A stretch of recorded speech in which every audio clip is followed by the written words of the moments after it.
There was a highway robber, a thief, very famous at his time. He was in love with one girl, and he had the habit of sneaking into her house some way and watching her, observing her for some time.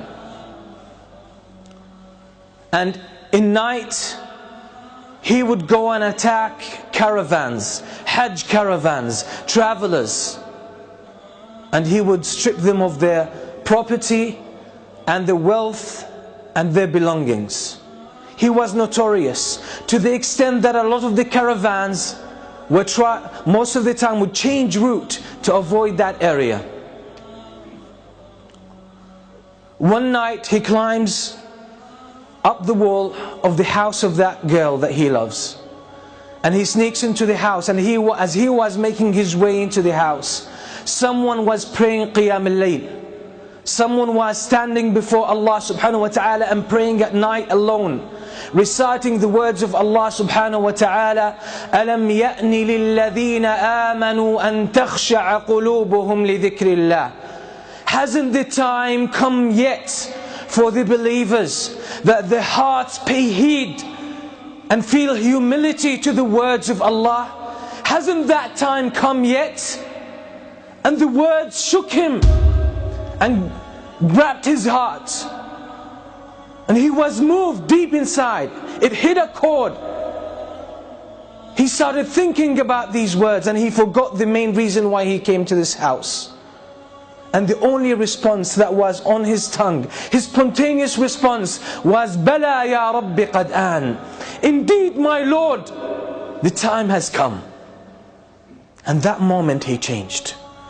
So he went out of his house, roaming aimlessly, contemplating his life, contemplating his past, his behavior, his reputation, and his future, and his relationship with Allah.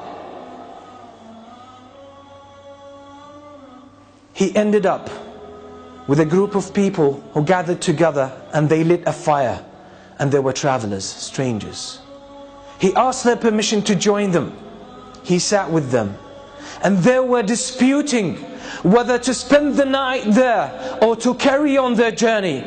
And one of them said, we should stay here because there's that famous thief, that famous robber.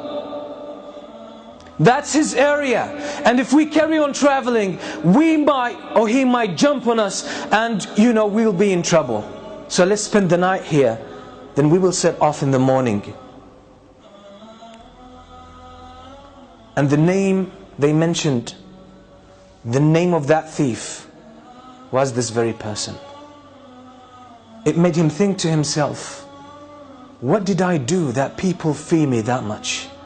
What kind of curse I have become to humans, to humanity, that people don't even feel safe about their lives and about their property because of me. All of this made him question his life, question his way of life. And then he made the decision that I will change, because it's my responsibility. It's not someone else's responsibility to change me and set me on the right course.